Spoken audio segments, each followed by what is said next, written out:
자, 안녕하세요 여러분들. 역사는 최강 두둥. 네, 여러분들 여기 지금 제가 이 밑판 지금 설계를 했는데 와, 2시간 걸렸어요. 2시간 진짜. 감독님 맞죠? 네, 제가 2시간. 선생님 뭐 이게 뭐 그 글씨 몇 개 스쳤잖아요. 이게 그럴 것 같죠? 아니요. 여기 있는 글씨 칸이며 뭐며 들어갈 내용들 이거 다 짜가지고 이게 지금 배치를 한 거예요. 이게 나중에 이제 강의를 딱 찍으시면 퍼즐처럼 딱딱 맞아 떨어지는 그런 느낌을 아마 가지실 겁니다. 판서 장인의 길은 이렇게 힘듭니다. 그냥 대충 해도 사실은 되겠지만 그래도 여러분들한테 정말 1%의 오차도 없는 정말 좋은 그런 판서를 보여드리고 싶은 제 마음이에요. 제 정성입니다. 네, 여러분들 진짜 이렇게 정성을 들여서 찍은 강의니까 무료로 마음껏 들으시면 되겠습니다. 자, 오늘 여러분들 이제 1920년대 저항을 배워볼 텐데 여기서 제가 좀 이따가 국외 항해무장투쟁의 역사를 제가 설명드릴 겁니다. 엄청나게 그 이동 경로가 많아요. 화살표로 제가 그을 텐데 그 화살표를 여러분들이 화살표로 받아들여 주지 않으셨으면 좋겠어요. 그 화살표는 어떻게 만들어진 거냐면 그 추운 겨울 그 만주 발판에 칼바람을 맞으면서 바로 조국 독립이라는 조국 해방이라는 그 목표를 위해서 아무도 가지 않았던 그 눈발 위에 자신의 발걸음을 내걸으면서 그 발자국 하나하나를 만들었고 그 발자국 하나하나가 연결된 게 바로 여러분들이 보고 있는 화살표입니다. 그 발자국을 냈던 모든 사람들의 이름을 우리는 알 수 없습니다. 그 시대의 아무개들이겠죠. 하지만 그 아무개들의 그 꿈은 자신들이 낸 그 발자국 끝에는 바로 조국 해방이라는 광복이라는 그 그림, 그 땅에서만큼은 누구나 다 행복하게 살 수 있는 그런 나라가 될 거라는 그 꿈, 그 믿음으로 만들어내겠던 그 발자국입니다. 그저 여러분들 무미건조한 그 선의 의미로 여러분들이 보지 않았으면 좋겠습니다. 그 이름 없는 그 아무개의 그 꿈이 담겨져 있는 그 발자국, 그 화살표 위에 그들의 발자국을 여러분들이 꼭 읽어내시기 바랍니다.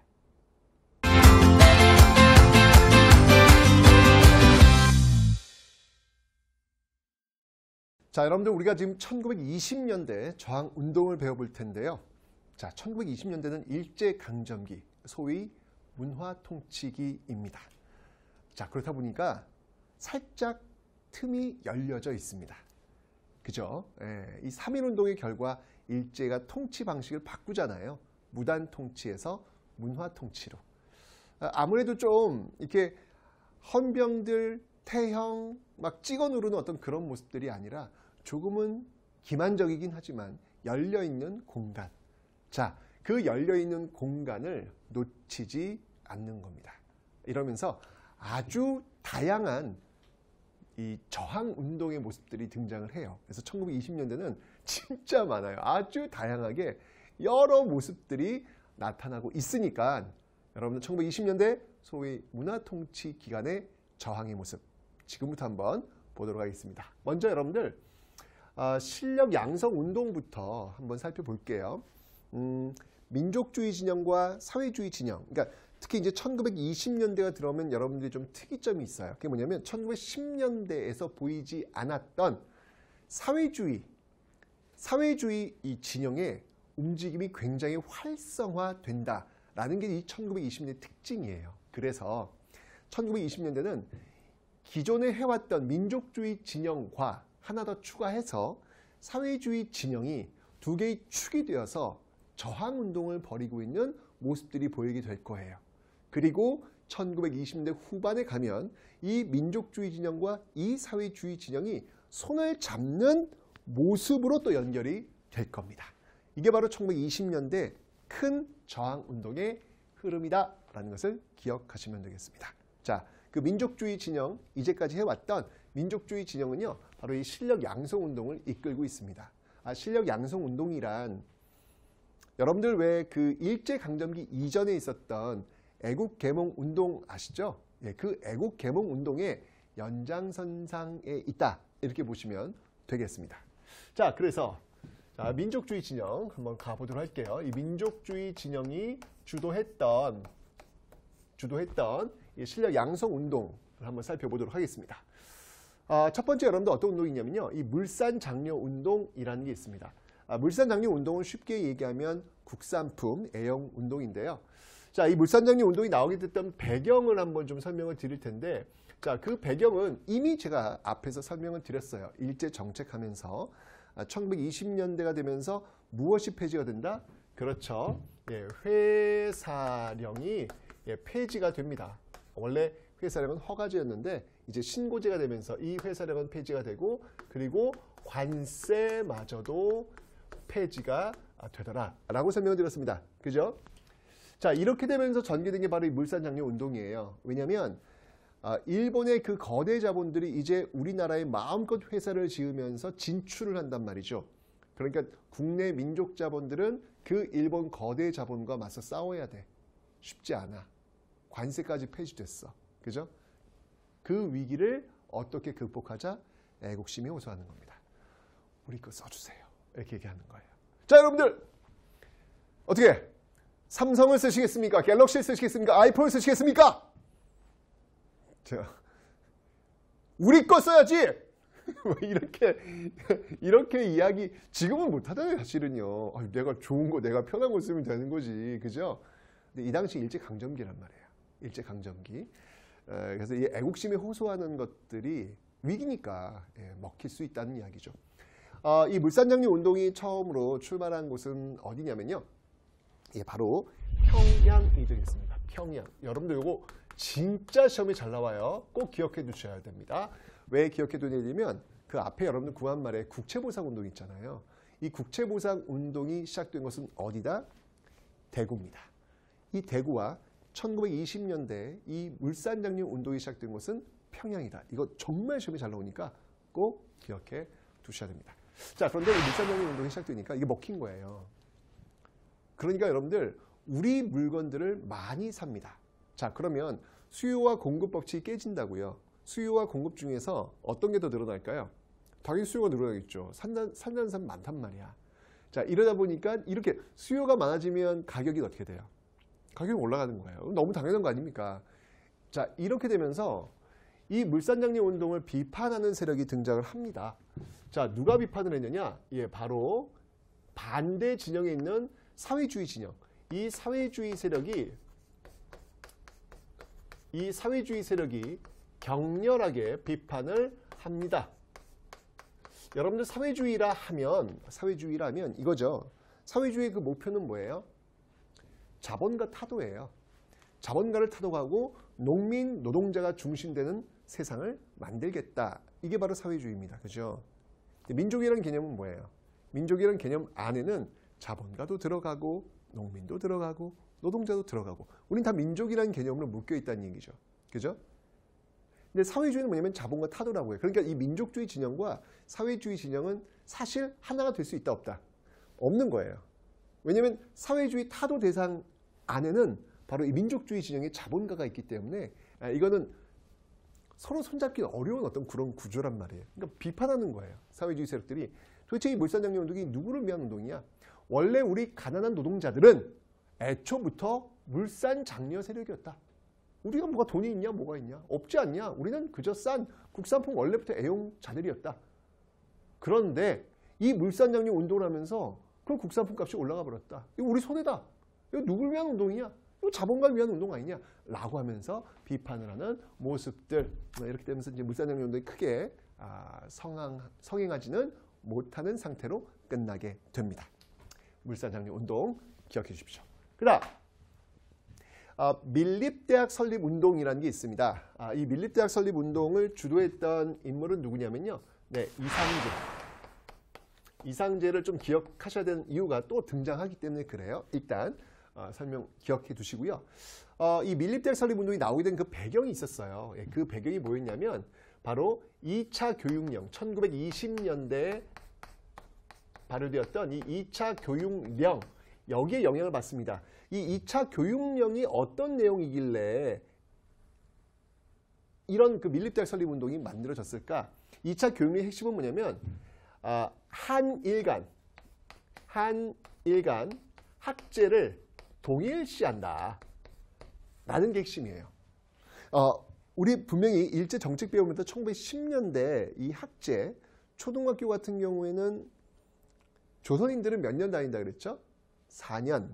일본인들은 6년. 뭐야, 차별하냐 이거. 그죠? 이게 달랐다고요, 학제가. 공부하는 기간이 달랐다고요. 그런데 3.1운동의 결과 소위 문화 통치가 되면서 이제 똑같아진 거예요. 똑같아진 거예요. 그러니까 그래? 그러면 우리나라 사람이 운영하고 있는 그런 대학을 한번 세워보자 라고 출발했던 게 바로 이 밀립대학 설립운동이다 라는 거예요. 1920년대. 근데 뭐 일본이 이거 가만 냅두지 않습니다. 네, 이거 방해하죠. 네, 방해합니다. 방해해서 결국은 일본의 그 방해 속에서 성공하지 못하고요. 일본이 그래서 학교를 세우죠. 네, 그 학교가 뭡니까? 그 학교가 바로 경성제국대학. 이 경성제국대학을 세우면서 결국 밀립대학 설립운동은 크게 성공을 거두지 못하더라라고 하는 것도 하나 기억해 놓으시면 되겠습니다. 됐죠?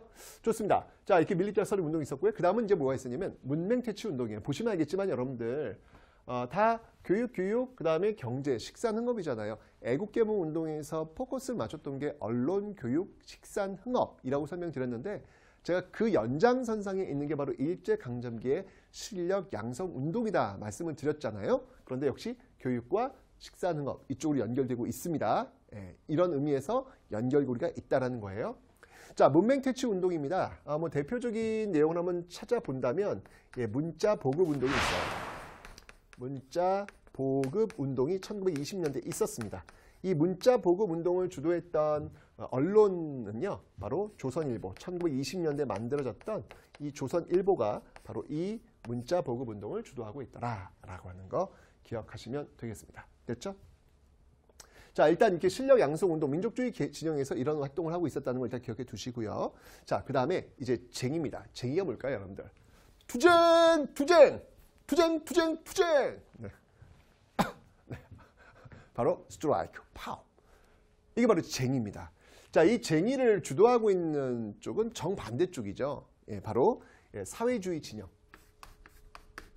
이 사회주의 진영에서 사유재산을 부정하잖아요, 여러분들. 제가 설명드렸잖아요. 이 사유주의 세력들이 너무 1920년대 흥행하니까 이제 일본에서 이제 이거 억압하기 위해서 만들었던 법이 뭐라 그랬죠? 그게 바로 치안 유지법이라고 제가 설명을 드렸습니다. 어쨌건 자, 사회주의 진영에서 주도했던 이 쟁의가 있는데 대표적인 쟁의, 크게 이제 농민들의 쟁의가 있겠고 노동자들의 쟁의가 있겠죠.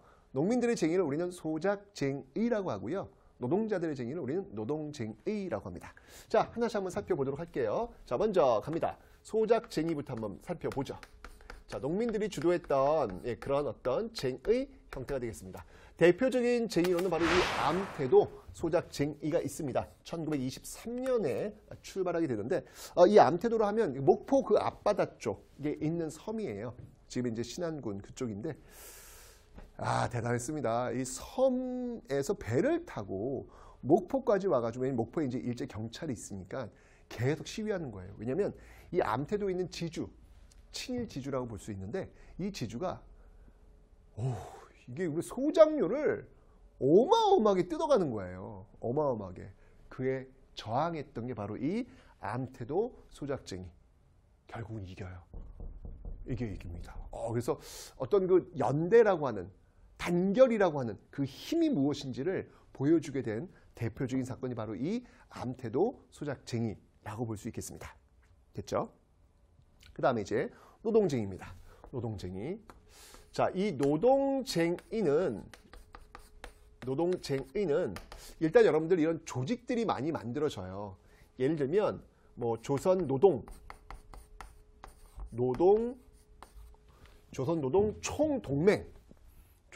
총동맹이라는 조직이 만들어집니다. 네, 이게 이제 27년도에 만들어져요. 물론 농민들도 마찬가지예요. 물론 농민들도 조선농민총동맹이라는 것을 만듭니다. 이렇게 이제 그러니까 이런 어떤 것들이 쌓이게 되면서 야 이게 단결하면 이게 우리가 힘이 세지는 거구나. 그렇죠.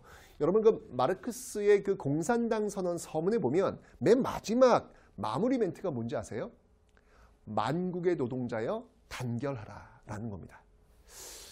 그래. 노동자들이 모두 단결해 버리는 순간 와 이거 힘이 엄청나겠구나 라는 생각이 들더라고요. 이걸 어디서 제가 확인했냐면 옛날에 그 운수조합, 그러니까 이제 큰 트럭들 있잖아요. 짐을 싣는 또는 컨테이너를 싣는 큰 차들 있잖아요. 거기에 그 가입되어 있었던 그 노동자들, 그러니까 운전을 하는 노동자들이죠. 그 노동자들이 일시에 파업을 했어요. 파업을 하니까 왜 그걸 물류라고 하잖아요. 물류, 그죠? 물자가 뭐 부산이나 인천에 이렇게 물자가 딱 내리면 그거를 적재적소에 날라다 줘야 될 거 아니에요. 근데 그들이 움직이지 않는 거예요. 와, 바퀴가 멈추니까 대단하던데요. 야, 그거 보면서 그때 야, 이 노동자들이 단결하는 순간 이거는 상상을 초월할 수 없는 엄청난 힘이 될 수 있겠구나라는 어떤 그런 생각이 들었습니다. 그러니까 그런 모습들, 그런 것들을 하기 위한 어떤 이런 조직들이 만들어지고 있다라는 것이죠. 자, 그런 배경 속에서 이제 노동자들이 일으켰던 대규모 총파업이 있는데 이게 바로 원산구조 노동자 총파업이라는 거예요. 이건 1929년도에 전개되었던 그런 운동인데 자, 이 노동쟁이에서 여러분 좀 기억하실 게 있습니다. 특히 이 원산 총파업 같은 경우에는요. 제가 방금 설명드렸잖아요. 만국의 노동자여 단결하라 라는 말 그대로 이게 실천이 돼요. 그대로. 어떻게 실천되냐면 이 원산 총파업을 할 때 일본이나 뭐 미국이나 이런 국제 노동자들이 이 원산 총파업을 지지해주는 편지라든지 성금이라든지 이런 것들을 걷어가지고 보내준단 말이죠. 여러분들 그러니까 쉽게 얘기하면 이 원산 총파업에서 우리가 볼 수 있는 건 뭐냐면 바로 국제연대예요. 국제연대. 이 연대를 볼 수 있다는 이야기지. 그러니까 여기는 어떤 민족이라는 개념이 없는 거예요. 국가라는 개념이 없는 거예요. 경계란 국경선이라는 개념이 없는 거예요. 모두 우리는 다 하나라는 거예요. 무엇 하나? 노동자.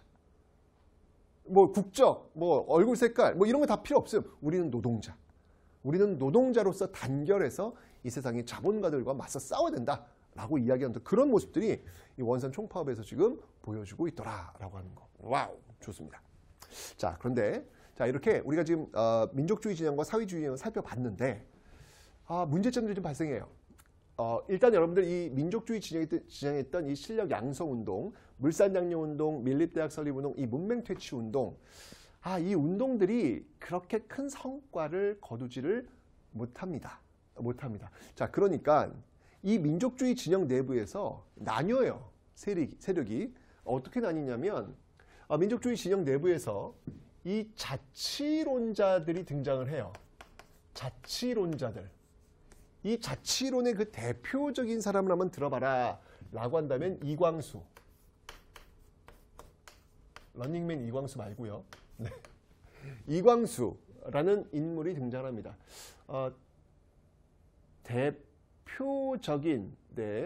대표적인 민족 반역자라고 보시면 되겠습니다. 결국 이제 광복되고 나서 끌려가죠. 반민특위에 끌려갔던 그런 인물. 그때 그가 그런 얘기를 합니다. 자기는 일본이 망할 줄 몰랐다는 거예요.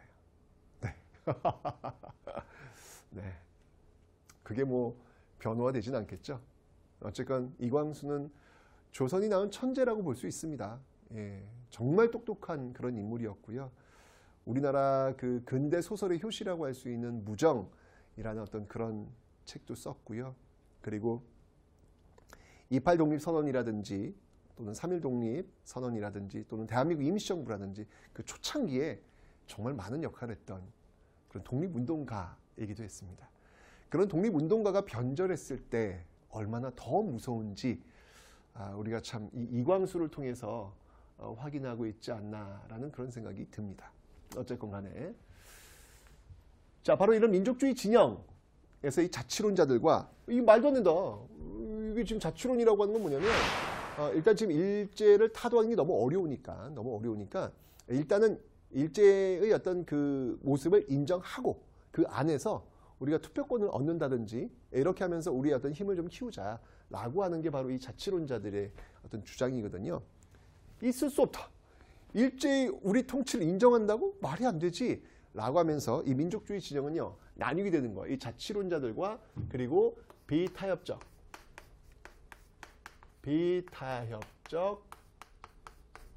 민족주의자들. 비타협적 민족주의자들로 나뉘게 됩니다.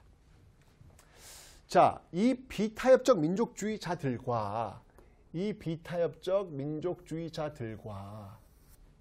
자, 이번엔 사회주의 진영 가볼게요. 사회주의 진영에서는 또 어떤 문제가 있냐면 지금 이렇게 지금 굉장한 쟁의 활동을 하고 있는데 일제가 이것들 가만두면 안 되겠네. 왜냐하면 이 사회주의라고 하는 것은 일단 기본적으로 사유재산을 인정하지 않잖아요. 그죠? 예, 사유재를 인정하지 않습니다. 개인재산 뭐 이런 것들을 인정하지 않는단 말이에요.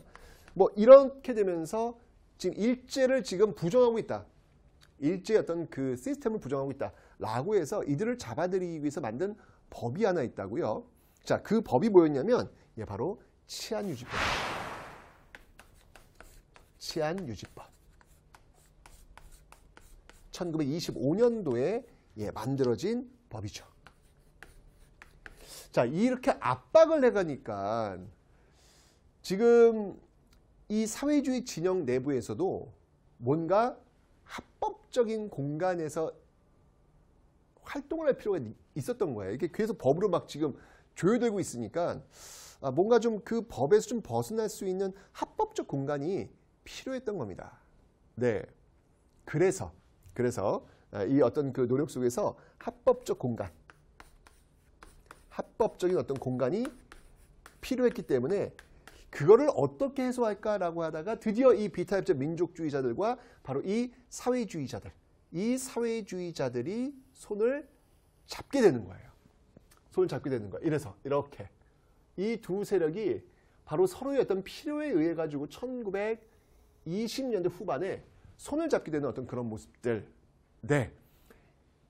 그게 바로 좌라고 하는 것은 사회주의 진영을 얘기하는 것이고요.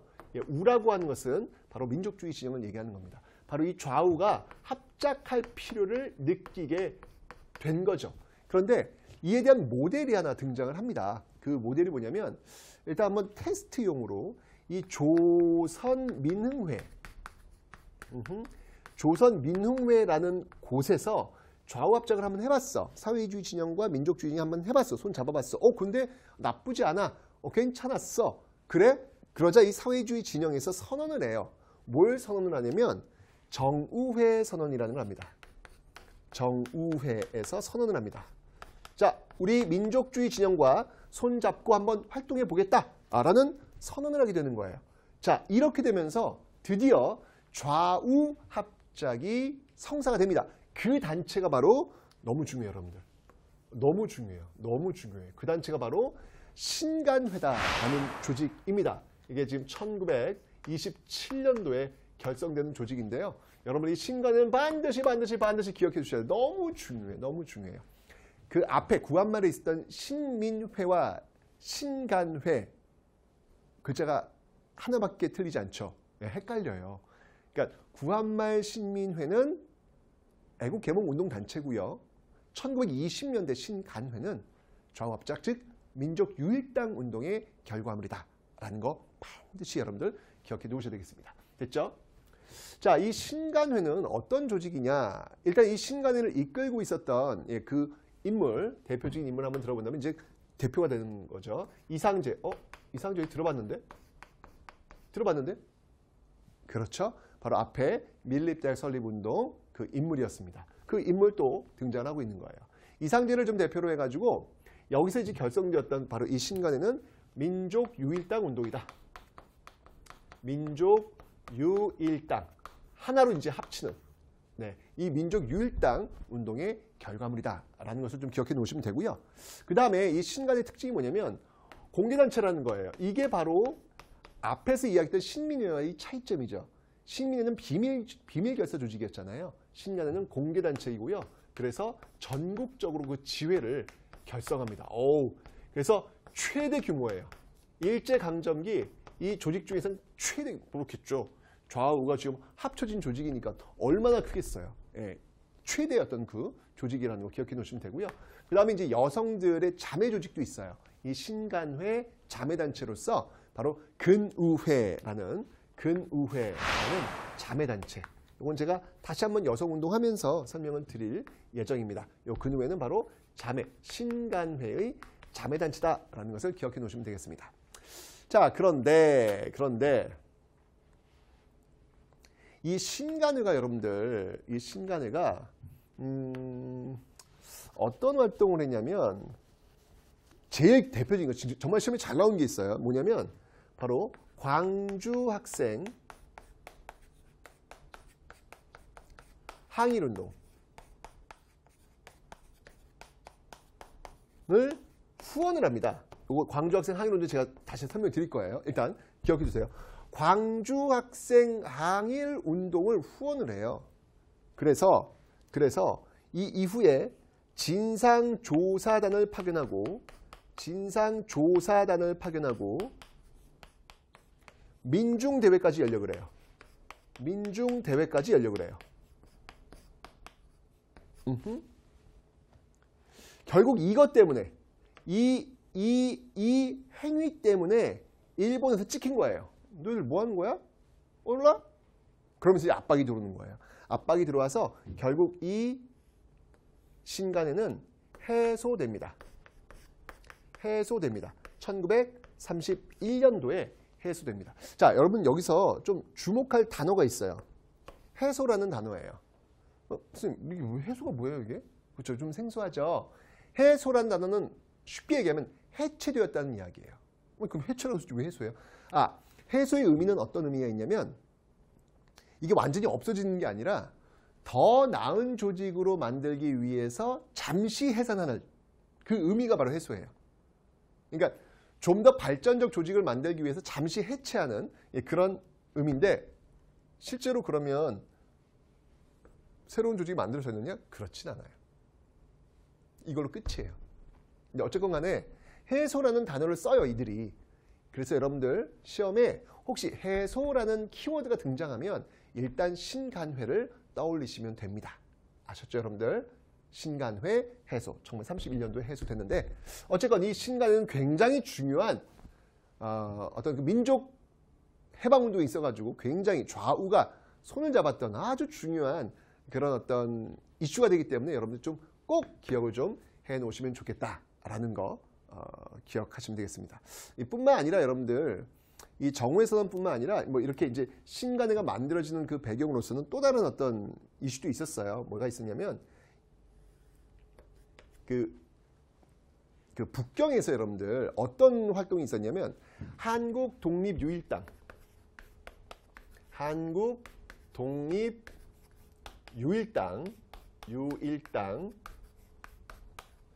북경 촉성회라는 조직이 있습니다. 북경 촉성회.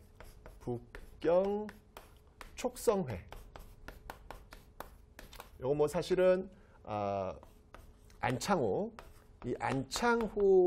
선생이 좀 주도했던 그런 어떤 조직인데 이런 조직들에서도 지금 이렇게 우리가 하나로 지금 합쳐져야 된다. 뭐 이런 어떤 주장들이 지금 국내에도 그렇고 국외에도 그렇고 이런 것들이 계속 있었기 때문에 이 신간회라는 게 탄생했다라는 거. 그래서 굉장히 중요한 어떤 의미. 그러니까 이 시대의 어떤 화두는 뭐냐면 지금 이념이 다른 사람들끼리 지금 서로 나뉘어가지고 서로 대립하는 것이 아니라 공통의 목표, 제1의 목표는 일제 타도잖아요. 조국 해방이잖아요. 그죠? 이 목표를 위해서 좀 이념이 다르더라도 일단은 손을 잡자라는 게 바로 이 시대의 화두가 되었고 이것은 이제 30년대, 40년대까지 계속해서 이어지게 되는 굉장히 중요한 의미, 아니 지금 현재까지도 연결되는. 왜냐하면 이념이 다른 어떤 시스템들이 지금 남과 북에 따로따로 있잖아요. 그죠? 이 시스템 속에서도 역시 이 신간의 어떤 그 정신, 하나가 될 수 있다는 거, 손을 잡을 수 있다는 거, 이런 것들이 굉장히 중요한 의미가 있기 때문에 여러분 이 신간회는 정말 일제강점기에서 하이라이트라고 해도 과언이 아니에요. 이 일제타도라고 하는 일제저항의 어떤 가장 중요한 어떤 그 핵심 정신이 바로 이 신간회에 들어가 있다라는 것을 여러분들 꼭 기억하셔야 되겠습니다. 신간회였습니다.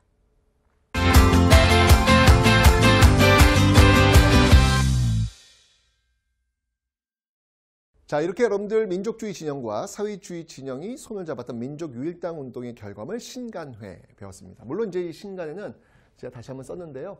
바로 이 자치론, 민족주의 진영 내부에 있던 자치론을 기회주의로 공격하면서 이렇게 또 세를 또 확장한 어떤 그런 모습들을 보이고 있습니다. 자, 근데 신간회뿐만 아니라 여러분들 이런 어떤 민족운동, 사회주의 운동 그리고 신간회뿐만 아니라 또 다른 다양한 어떤 활동들이 있어요. 1920년대 특징이라고 제가 설명을 드렸지 않습니까?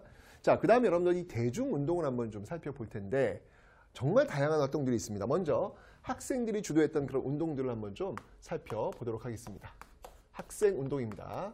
학생들이 주도했던 그런 운동인데 학생들이 주도했던 운동 중에 대표적인 운동이 바로 이 60만세 운동이라는 거예요. 이거는 1926년도에 전개했던 운동인데 이 60만세 운동을 펼치게 됐던 그 계기는 뭐였냐면 여러분들 왜 3.1운동은 어떤 사람의 죽음을 계기로 해서 나오게 되는 것이죠? 고종이죠. 근데 그 고종의 아들이 누구예요? 순종이죠. 융희 황제. 이 순종이 죽어요. 1926년도에. 그래서 바로 이 순종의 인산일, 순종의 인산일을 활용해서 많은 사람들이 모이게 됩니다. 바로 이때 우리가 그러면 3.1운동이었던 정신을 다시 한번 만들어보자 라고 해서 전개된 게 바로 이 60만세 운동이다라는 거예요. 물론 이 60만세 운동에서도 여러분들 이 사회주의가 굉장히 많은 활약을 하고 있습니다. 제가 얘기했잖아요. 1920년대는 이 사회주의 세력이 굉장히 강하다라는 거 잊지 마시라고 제가 설명을 드렸습니다. 자, 어쨌건 이 60만세 운동 학생들이 주도했지만 일제가 왜 고종 인산일 때 한번 크게 당했잖아요. 3.1운동. 그죠? 그래서 이 순종 인산일 때는요. 아주 완전히 철벽 방어로 준비 세팅을 다 했기 때문에 이게 전국적으로 확산되지는 못해요. 하지만 어떤 이런 어떤 그 노력들이 또 보였다라고 하는 사실 기억하시면 되고요. 그 다음에 여러분들 이제 광주학생 항일운동이 3년 뒤 1929년도에 전개가 됩니다. 이 광주학생 항일운동은 뭐였냐면요. 쉽게 얘기하면 여러분들 이게 광주와 나주를 오고 가는 그런 통학 열차가 있었어요. 학생들이 주로 타고 다녔는데 여기에는 일본 학생도 조선 학생도 같이 타고 다닌 거야. 그런데 일본 학생들이 왜 조선 여학생들 보면 댕기머리 하잖아요. 그 댕기머리를 갖고 장난을 친 거야. 그러니까 또 이게 우리 조선의 남자들이 또 이 모습 보면 또 가만히 있지 않죠. 이런 하면서 일본인 학생들과 나주역에 내려가지고 그러니까 쉽게 얘기하면 패싸움을 벌인 거예요. 이런 자, 그런데 경찰이 출동해가지고 이들을 잡아갑니다. 가는데 문제는 뭐냐면 일본 학생들은 아주 관대한 조치를 해주는데 조선 학생들은 굉장히 엄격한 조치를 하는 거예요. 뭐야? 이건 바로 차별. 그렇죠. 정말 이 당시를 살고 있었던 학생들의 이 가슴에 맺혔던 건 뭐냐면 차별이에요. 식민지 학생으로 살아야 될 때 갖게 되는 그 차별. 이 차별이 다시 빵 하고 지금 터져버린 거죠. 이 광주학생 항일운동의 배경입니다. 자, 이러면서 당시 학생들이 여러분들 굉장히 조직화되어 있었거든요. 물론 이런 것들은 또 사회주의의 영향을 받은 측면도 있습니다. 이 사실이 알려지면서 동맹휴학이 전국적으로 쫙 확산되는 거예요. 그러면서 이 광주 학생 항일 운동은 정말 3.1운동 이후 최대 민족운동으로 확산이 되었던 운동. 이게 바로 광주 학생 항일 운동이다라는 겁니다. 전국적 동맹휴학. 이러면서 3.1운동 이후 최대 민족운동으로 확산되는 어떤 그런 모습들을 바로 이 광주 학생 항일운동에서 보여주고 있더라라는 거예요. 여러분들 우린 가끔 이런 얘기를 합니다. 학생들에게 너네들이 뭘 안다고. 그냥 공부만 해 너희들은. 그저 너희들이 해야 될 일은 그냥 공부만 하면 되는 거야. 사회 일들은 이건 어른들이 하는 거야. 너희들이 신경 쓸 일이 아니야. 너희들 그냥 공부만 해. 라는 이야기를 가끔 합니다. 근데 여러분들 이거 굉장히 비역사적인 그런 발언들이에요. 여러분들 일제강점기와 우리 현대사를 이렇게 들여다보면요. 역사의 가장 중요한 순간순간마다 그 역사의 변곡점이 되었던, 역사의 물줄기를 바꾸어내었던 그 주체들을 이렇게 들여다보면 그들은 누구였냐면 어른들이 아니라 학생들이었어요. 제가 앞에서 설명드렸던 3.1운동, 여러분 이 3.1운동이 전국적으로 확산될 수 있었던 배경은 바로 이 서울에 출발했던 3.1운동, 이 서울에서 일제가 이 학교들 휴교를 내립니다. 모이지 못하게 하려고. 그러자 학생들이 각자의 지방으로 내려가면서 서울에서 벌어졌던 그 3.1운동 소식들을 전했고, 그리고 지방에 가서 만세운동을 조직했던 거예요. 즉 3.1운동이 전국적으로 확산되는데 앞장섰던 인물들은 바로 학생들입니다. 그리고 1920년대 일제가 얼마나 무서워요. 그죠? 이 세계에서 정말 유례 없을 정도로 공포정치를 시행했던 그 나라가 바로 일제입니다. 그런데 그 1920년대 일제에 맞서가지고 아니올시다를 외치면서 식민지 조국의 해방을 외쳤던 그 주체 세력들이 60만 세 운동의 학생, 광주 학생 항일운동의 학생들이었다는 이야기예요. 그 전통은 현대사로 넘어옵니다. 현대사에 넘어왔을 때 4.19 혁명, 바로 그 독재 이승만 정권을 무너뜨리기 위해서 앞장섰던 세력들이 역시 학생들, 심지어는 그때는 초등학생들까지도 앞장서는 모습들을 보이고 있습니다. 우리 근현대사의 그 중심에 있었던 세력들은 학생들이었고, 그렇기에 학생들은 역사의 거인이었다라는 것이죠. 저는 학생들을 보면서 이런 생각이 들더군요. 정말 그 푸른 하늘에 그 자유를 위해서 비상했던 독수리가 저는 떠오릅니다. 그런데 우리는 지금 그 푸른 하늘을 마음껏 비상하면서 자신의 자유를 억압하고 누르고 있는 그 세력들에 대해서 아니요! 라고 외쳤던 그 역사의 거인, 그 푸른 하늘의 독수리들을 우리는 지금 닭장 속에 가둬놓고 닭모이를 주면서 점수라든지 숫자라든지 뭐 이런 것들을 주면서 너네들은 닭이야. 독수리한테 너희들은 닭이야. 닭처럼 살아. 라고 이야기하다 보니까 닭장 속에 있는 독수리가 진짜 자기가 닭인 줄 알아. 나는 닭인 줄 알아. 라고 하면서 거기에 길들여져 가고 있는 모습은 아닐지. 역사를 배우는 이유는 바로 이런 것 같아요. 분명히 학생들의 그 피, 학생들의 그 몸속에는, 그 DNA는 바로 그 자유를 향해서 갈망했던 역사 속 거인, 그 푸른 하늘의 독수리의 그 DNA가 그대로 흐르고 있습니다. 그대로 흐르는 그 혈관의 역할하는 게 저는 역사라는 생각이 드는 거예요.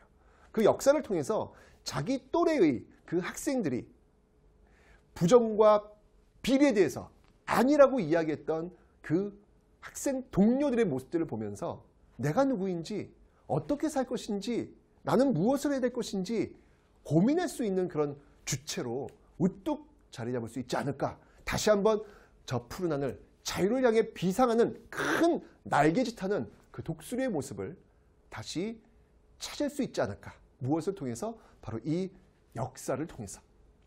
그래서 역사를 배우는 이유가 아닐까라는 생각이 듭니다.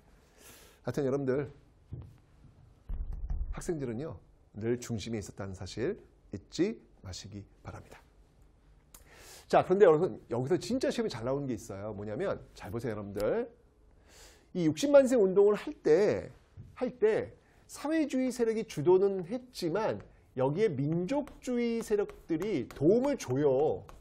도움을 줍니다. 자, 사실은 이렇게 사회주의와 민족주의 진영이 손을 잡았던 모습들이 얼핏 보였어요. 그게 앞에서 여러분들 이야기했던 신간회가 결성되었던 그런 배경 속에도 녹아 들어가는 거예요. 즉, 이 60만세 운동은 여러분들, 60만세 운동은 바로 이 신간회 결성에 영향을 주고 있다라는 거. 굉장히 중요한 포인트예요, 여러분들. 굉장히 중요한 포인트예요. 그래서 이 신간회가 만들어졌고 그 앞에 있었던 뭐 조선 민흥회라든지 정우회 선언, 그다음에 북경 촉송회 기억하시면 돼요. 그런 어떤 그 배경들이 다 있다는 이야기예요. 지금 배경만 제가 하나, 둘, 셋, 네 개를 지금 설명드린 거예요. 그 중에 하나가 지금 60만세 운동이라는 거예요. 그래서 신간회를 결성했다는 거예요. 자, 그 신간회가 바로 이 광주학생 항일 운동이 일어났을 때 바로 진상조사단을 파견해서 민중대회를 개최하려고 했다는 사실, 아까 제가 설명드렸잖아요. 그죠? 이 선후 관계를 잘 보시라고요. 이게 중요하다고요.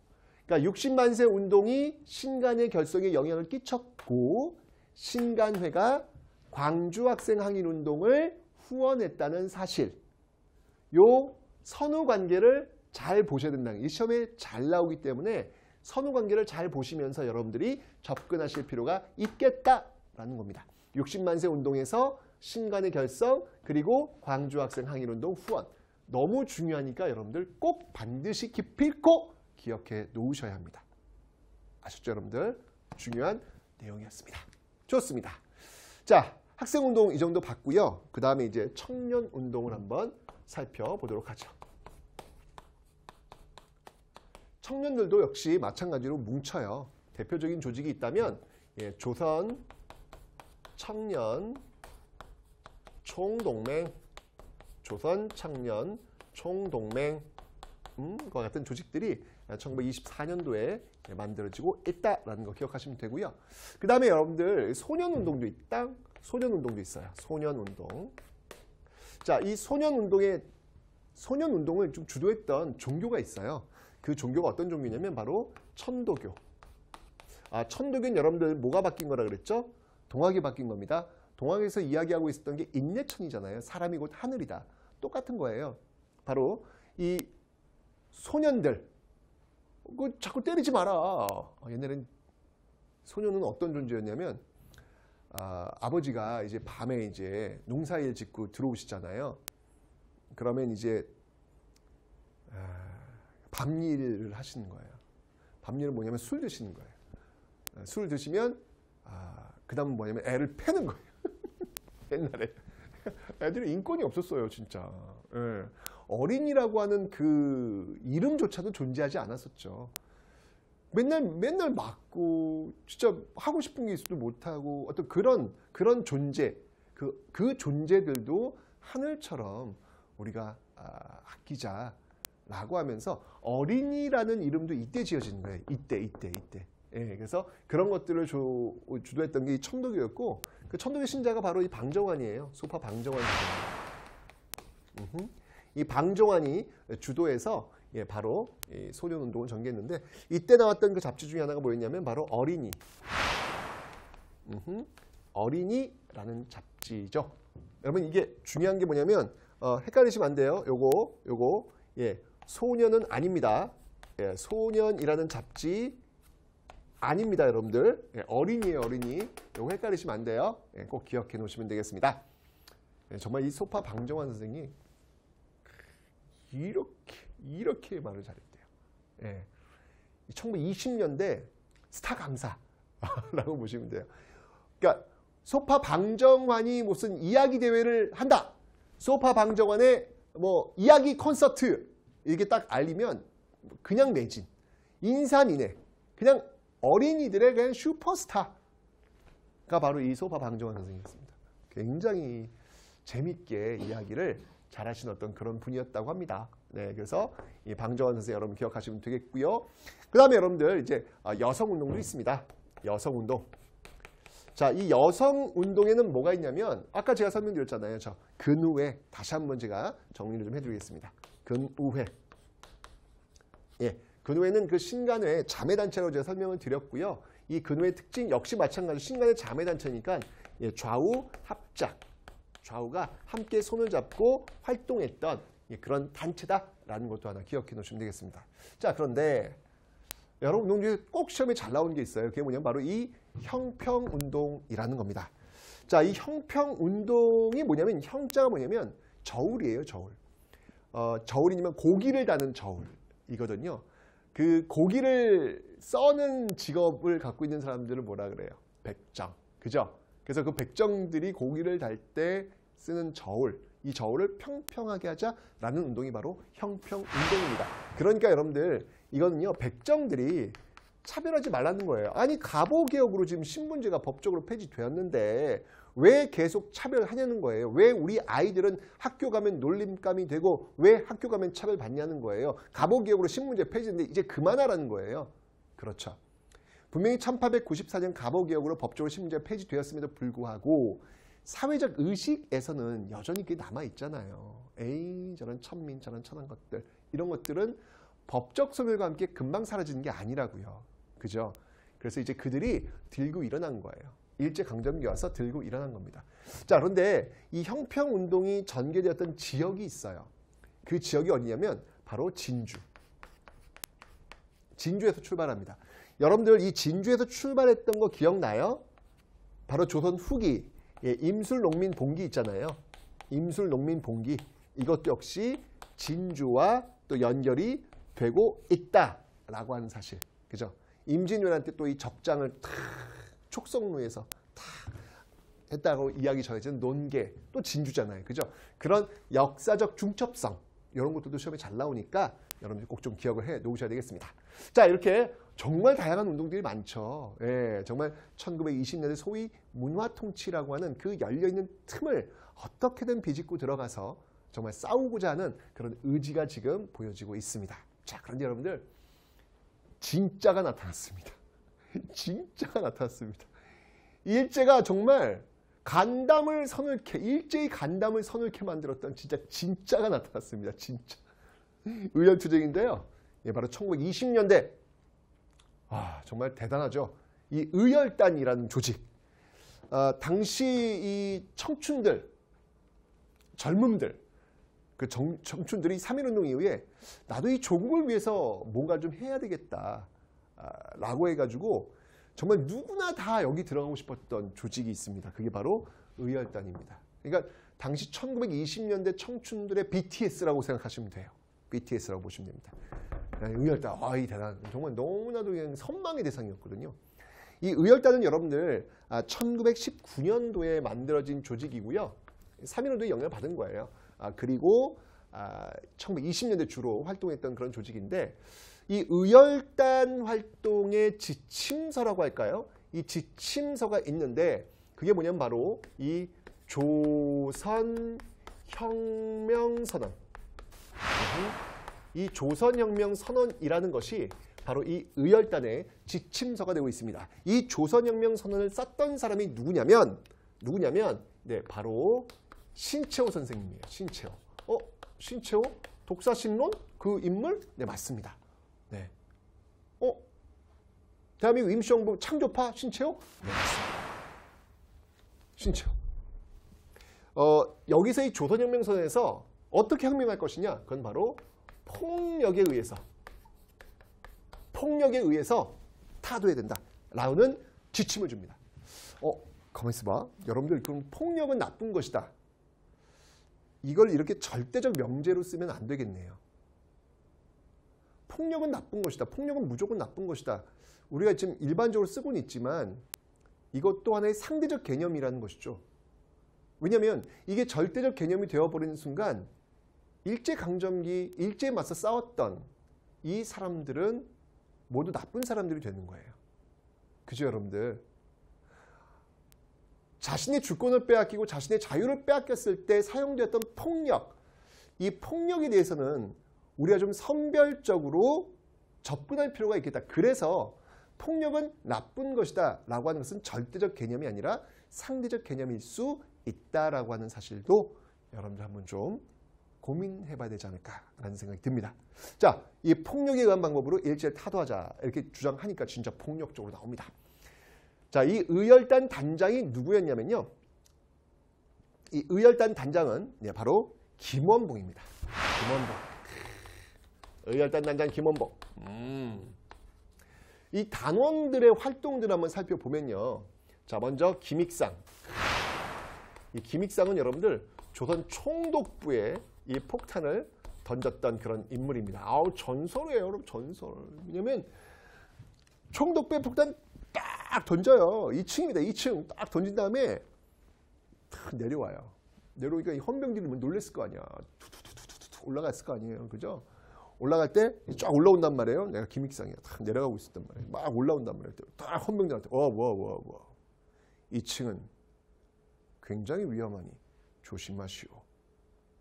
하하하 하고 내려가면서 사라졌어. 야, 이분 뭐야? 이분 뭐 대단. 그리고 어디서 등장한지 알아요? 그리고 나서는 저쪽 상하이에서 또 폭탄 들고 등장하십니다. 대단하신 분입니다. 김익상 이분. 또 있어요, 여러분들. 네, 이번엔 또 김상옥. 아, 이분도 진짜. 이번엔 이제 종로경찰서. 종로경찰서에 폭탄 빡 던졌던 그분이죠, 여러분들. 김상옥. 이분 여러분들 조선 최고의 총잡이라고 생각하시면 돼요. 이 김상옥을 잡기 위해서, 한 명을 잡기 위해서 몇 명이 동원됐냐면 일본 경찰 1000명이 동원됩니다. 1대 1000! 1대 1000의 시가전을 벌였던 인물이 바로 이 김상옥. 전설이죠, 전설. 그죠? 이런 인물. 그 다음에 또 있습니다, 여러분. 나석주. 나석주는 동양 척식 주식회사 동척, 그리고 식산은행에 폭탄을 투척했던 그런 인물이 되겠습니다. 그리고 여러분들 김지섭이라는 분이 있어요. 이분은 일본 황궁에 폭탄을 던졌던 그런 인물. 네, 제가 예전에 이 김지섭, 의열단원 김지섭에 대해서 좀 가슴 아픈 좀 그런 일화가 있습니다. 옛날에 그 수능 시험이 굉장히 어려웠던, 수능 한국사가 굉장히 어려웠던 적이 있었어요. 근데 이게 지금 상대평가다 보니까 변별을 해야 되기 때문에 문제들이 참 너무 심하다라는 생각이 들 정도로, 왜냐면 편별해야 되니까. 그래서 좀 어려운 문제들이 많이 나왔는데 그 중에 한 문제가 뭐였냐면 의열단원을 고르는 문제예요. 근데 기본적으로 의열단원 묻는 문제, 쉬운 문제는 단장이 김원봉이다라고 묻는 거, 요거 나오고요. 조금 더 어려우면 이제 조선혁명 선언이 지침이었고 이게 신채호선이 썼다. 요게 이제 조금 더 어려운 문제고, 그보다 조금 더 어려운 문제는 김익상, 김상옥, 나석주를 찾는 그런 문제들이 좀 어려운 문제들이 되는 거예요. 근데 그 문제의 정답은 뭐였냐면 정말 누구도 예상치 못했던, 교과서에 이분의 이름은 거의 안 나와요. 그냥 의열단에 활동했을 때 지도에 나오고 아주 조그맣게 일본 쪽의 그 의열단 활동에서 써지는 그런 이름들, 날개 쪽에 들어가는 그런 이름이에요. 그분이 누구냐면 김지섭이라는 분입니다. 정답지가 김지섭이에요. 김지섭을 고르는 문제였어요. 당시 이 한국사 시험을 보는 거는 서울대가 필수로 해놨기 때문에 굉장히 우수한 친구들만 한국사를 대부분 시험을 보고 있었습니다. 응시 인원도 많지 않았고요. 그러니까 전교 1, 2등 하는 친구들이 한국사 시험을 봤단 말이에요. 그런데 그 문제가 이제 정답자 김지섭이 나오니까 다 틀리는 거예요. 다 틀리는 거예요. 근데 여러분들 그 당시에 하나 틀리면 서울대에 못 가요. 하나 틀리면 전부 다 등급이 1111 나와야 되는 거거든요. 근데 이 문제를 막 틀리는 거예요. 맞추질 못하는 거예요. 정말 날개 쪽에 나오는 어떤 그런, 진짜 한 번도 잘 들어보지 못했던 그런 인물이니까. 쭉 보니까 다 틀리고 있더라고요. 시험 끝났어. 끝났더니 저 맨 뒤에 있는 어느 한 학생이 갑자기 시험지를 쫙 찢는 거예요.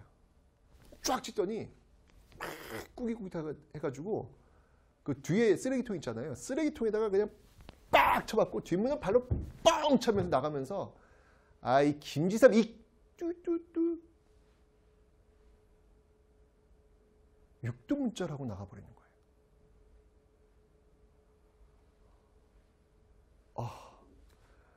네. 그 마음은 제가 이해는 해요. 이해는 하지만 여러분, 김지섭이라는 분이 이 시대를 살고 있는 어느 한 학생, 그것도 굉장히 우수한 학생, 전교 1, 2등 하는 정말 똑똑한 학생. 그 학생에게 육두 문자를 들으실 분이 아닙니다. 그러면 안 돼요. 이 김지섭 이 분은요, 1923년에 여러분들 관동 대지진, 도쿄를 중심으로 한 대지진이 엄청나게 벌어집니다. 이게 벌어지자 일본인들이 타깃을 누구를 잡냐면 조센진, 그 당시 그들이 썼던 용어예요. 비하하는 단어죠. 조센진을 잡아요. 이 조센진들이 지금 이 불을 지르고 다니고 있다. 조센진들의 여자들 그 치마 속에는 폭탄이 들어가 있다. 이 조센진들이 우물에 독약을 풀고 있다. 라고 하면서 조선인 학살을 단행합니다. 여러분들, 조선인 여자들의 치마 속에 폭탄이 들어있다. 그러면 그 다음 행동은 뭐가 나올까요? 안 봐도 뻔하잖아요. 그 관동 대지진 때 학살되었던 조선인들만 6천 명이 넘어요. 백주 대낮에. 그것도 일반 민간인들이, 일본 민간인들이 이 생선 잡는 그 도구로, 그 낫을 들고 다니면서 조센진을 찾아다닙니다. 너 1부터 100까지 일본어로 이야기해봐. 발음이 어느면 이 조센진을 바로 죽였단 말이에요. 그 모습을 김지섭이 본 거야. 이건 아니다. 이게 식민지로 산다는 게 이렇게 아픈 거구나. 어떤 법의 보호도 받지 않고 이 백주대낮에 이렇게 죽을 수 있는 거구나. 이거 말이 안 된다. 라고 하면서 거기에 대한 항의를 하기 위해서 일본 황궁에 폭탄을 투척했던 인물, 그것 때문에 돌아가신 분이에요. 그는 꿈이 있었거든요. 이 폭탄을 던지면서 우리 뒤에 오는 사람들한테만큼은 이렇게 백주대낮에 이렇게 법의 보호도 받지 못하고 죽어가는 이런 사람들이 오는 세상을 만들어서는 안 되겠다. 라는 생각으로 자신의 청춘을 그 폭탄과 바꾸면서 저항을 했던 겁니다. 의열단원 김지섭입니다. 그가 꿈꾸었던 세상이 바로 지금 그 학생이 살고 있는 세상이에요. 그런데 그 학생이 자신이 살고 있는 그 세상, 자신이 살고 있는 그 세상을 만들어준 그분에게 1등급 받지 못하겠다고, 김지섭 때문에 좋은 대학 가지 못했다고 육두문자를 던진다면 저는 교육은 죽었다라는 생각이 듭니다. 왜 공부하는데요? 왜 공부하는데요? 여러분들, 단순하게 시험을 보기 위한 그런 도구가 역사가 아닙니다. 이런 의식을 갖고 살기 위해서 우리가 역사를 공부하는 거거든요. 저도 책임이죠. 그저 점수 잘 맞추기 위한 그런 강의만 내가 하고 있었던 것은 아닌가. 도대체 우리가 교육하고 있는 그 대상들은 누구인가? 그들은 어떤 인지가 되어야 되는가에 대해서 다시 한번 둘러볼 수 있게 만들었던 그런 한 장면이었다고 저는 생각합니다. 어쨌건 이 의열단원들, 정말 청춘을 바치면서 살아왔던 그런 분들이세요. 일본으로서는 진짜 너무 두려웠던 그런 존재입니다. 여러분들, 이 김원봉한테 붙었던 현상금이 얼마인지 아세요? 그 당시 일제강점기 그들이 이야기했던 소위 불량선인들, 독립운동가들이죠. 그 많은 독립운동가들 가장 많은 현상금이 붙었던 인물이 바로 김원봉이에요. 우리나라 돈으로 지금 320억. 어마어마하죠. 그런 인물이 바로 이 김원봉입니다. 네. 근데 이 김원봉이 이제 이렇게 의열단 투쟁을 이끌다가 이제 고민이 됐었던 게 있어요. 뭐냐면 이렇게 한 명 한 명 죽여나가는 어떤 이런 모습들이 세상을 바꾸는데 어떤 의미가 있을까? 이건 좀 아닌 것 같다라고 해서 이제 좀 더 개별적 투쟁이 아니라 조직화된 투쟁을 해야 되겠다라고 해서 나중에 이제 의열단원, 김원봉도 마찬가지고요. 어디로 가냐면 황푸군관학교에 입교를 하기도 됩니다. 황푸군관학교. 네, 황푸군관학교. 이 황푸군관학교에 입교하는 어떤 그런 모습들이 또 보여요. 25년도부터. 이 황푸군관학교는 어떤 곳이냐면 쉽게 얘기하면 중국의 그 육사라고 보시면 돼요. 육군사관학교. 여기 이 김원봉이 여기 연결이 되면서 여러분들 이 중국 고위 인사들, 장개석을 포함한 이 고위 인사들과 아주 인맥이 잘 맞아떨어지게 됩니다. 그러면서 이 중국에서 굉장히 김원봉을 많이 후원해주는 그런 모습들이 나타나게 될 거거든요. 그런 것들은 여러분 1930년대 가시면 다시 한번 제가 설명을 드릴 겁니다. 어쨌건 1920년대 일본의 간담을 서늘하게 했던 그 진짜가 바로 이 의열단이었다라고 하는 거 여러분 꼭 좀 기억하시면 좋겠습니다.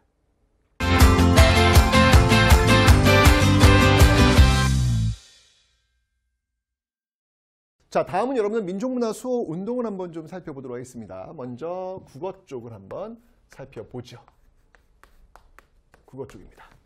자, 일단 이 국어 지켜야죠. 예, 그죠? 그래서 요 열려있는 틈을 통해서 굉장히 많은 활동이 있는데 그 대표적인 조직이 있다면 바로 이 조선어 연구회라는 조직이 있어요. 여러분 이 조선어 연구회는 진짜 여러분이 꼭 기억하셔야 돼요. 네, 왜일까요? 이유가 있죠. 예, 바로 여기서 이제 처음으로 각야날을 제정합니다. 각야날이 뭘까? 지금 우리의 한글날이에요. 한글날. 여러분 한글날 놀잖아. 10월 9일 쉬잖아. 그거 만들어주신 분들이에요. 기억해야죠. 조선어 연구회예요. 고마워요. 네.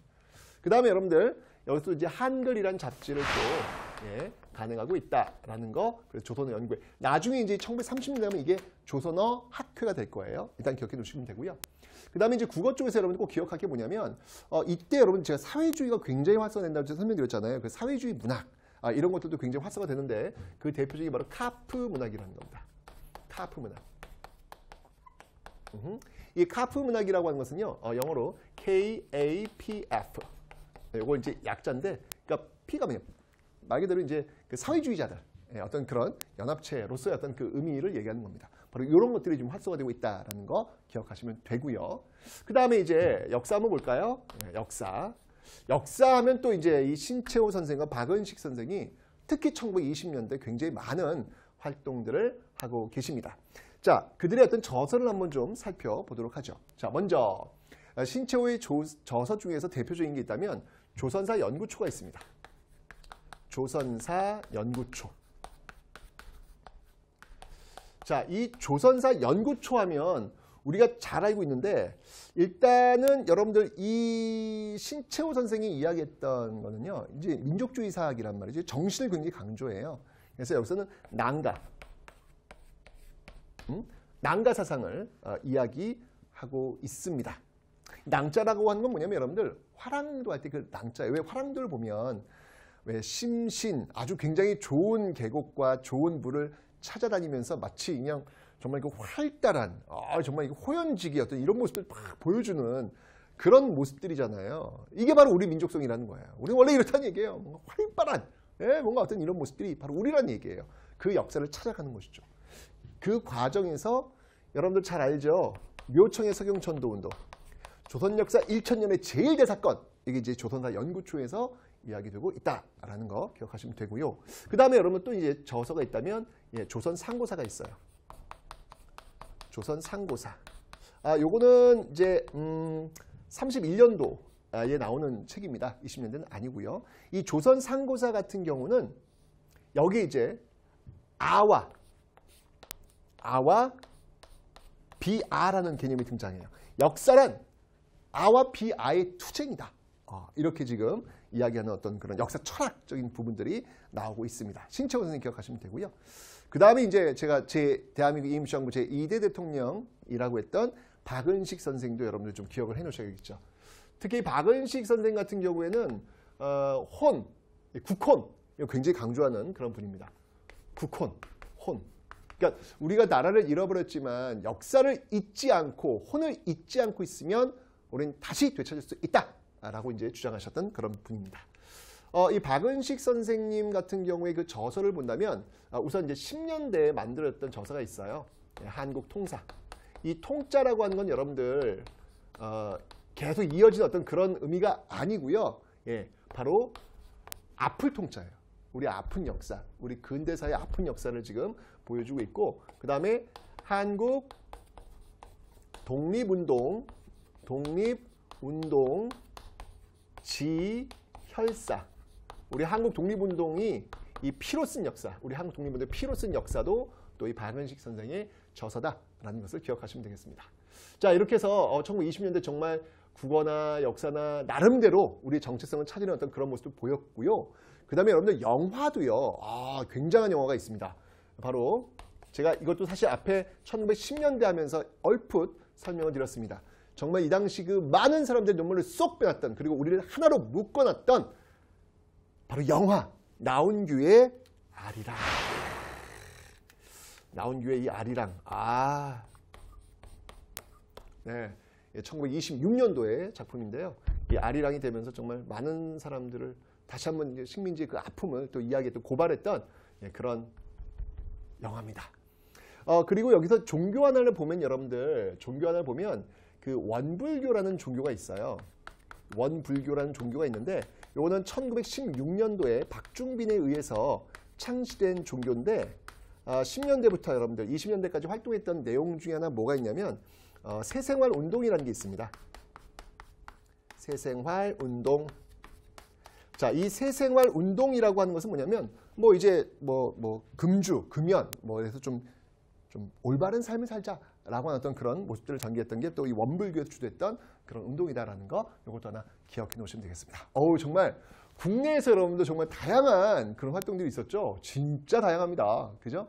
자, 이제는 국외에서 어떤 모습들이 전개되는지 국외 저항을 한번 살펴보도록 하겠습니다.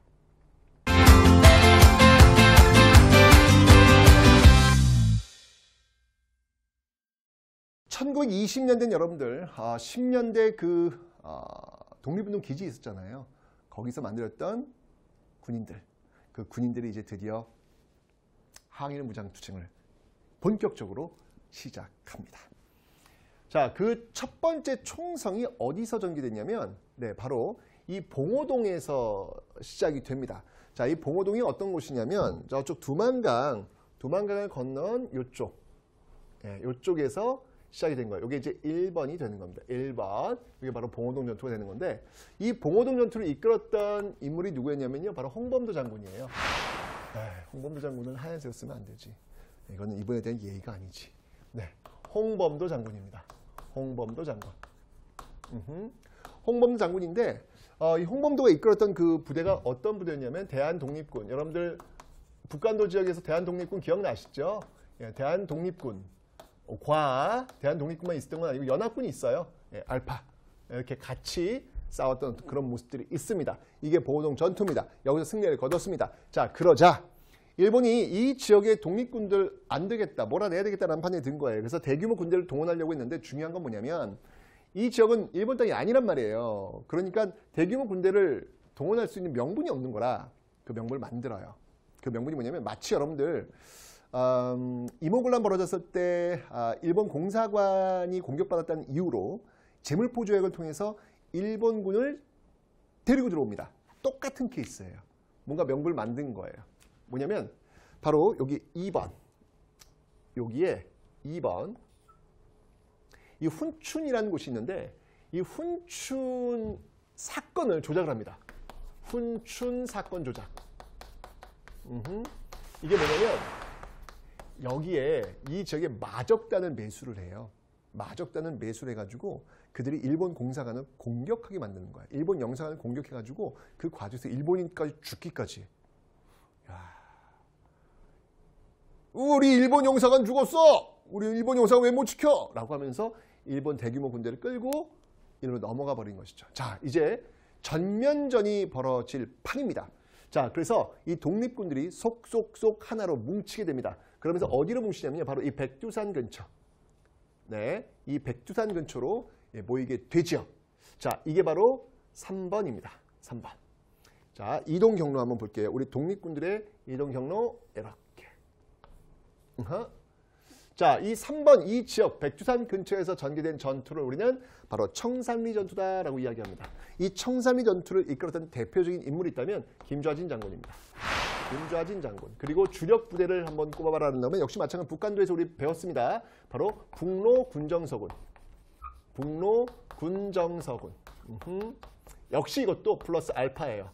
자, 이 알파에는 아까 제가 이 홍범도에 대한독립군이 있다라고 설명을 드렸잖아요. 그죠? 요 알파까지. 이 부대도 역시 마찬가지로 여기에 합류를 하고 있습니다. 여기에 지금 합류를 하고 있더라. 이렇게 이 알파에 합류하고 있는 모습들 같이 오고 있고요. 특히 알파 중에서 여러분들 알파 중에서 이 종교 조직도 있어요. 종교 조직. 그 대표적인 조직이 있다면 음인단이라는 조직이 있습니다. 음인단이라는 조직이 있는데 이 음인단은 여러분들 이 천주교 천주교에서 조직했던 항일 무장투쟁 조직인데 여기에 또 참여하는 그런 모습들도 있습니다. 자, 이게 이제 청삼리 전투의 어떤 그런 모습들 여러분들 기억을 좀 해놓으시면 되겠는데 이 청삼리는 여러분들 또 한 지역만 있는 게 아니에요. 그 전체 일대. 예를 들면은 백운평,